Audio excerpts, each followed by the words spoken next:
Jadi perda ini bertujuan adalah sebenarnya untuk melindungi masyarakat, terutama masyarakat yang tidak merokok. Karena yang merokok itu sekitar 22%, jadi sekitar 80% itu orang tidak merokok. Nah inilah yang harus dilindungi supaya dia anak-anak, terutama anak-anak kita, jangan menjadi nanti 2035 Indonesia emas atau 2040 itu dia sakit-sakitan karena rokok.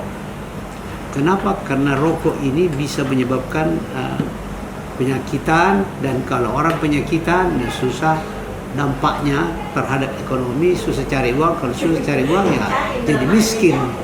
Kalau miskin pasti makanannya menjadi kurang bermutu atau kurang mengandung banyak zat-zat gizi, sehingga tambah miskin, tambah apalagi melahirkan anak-anak stunting yang nanti pada akhirnya anak-anak itu lahir stunting, tidak bisa menjadi penerus generasi bangsa untuk mengambil alih negeri ini yang bagus.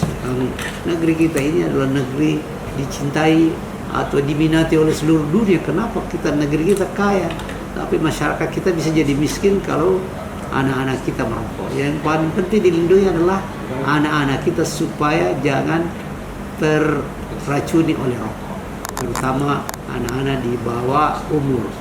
Ya, jadi kalau anak-anak di bawah umur itu terekspos dengan merokok, maka tidak mungkin, susah dia menjadi pemimpin bangsa yang bagus.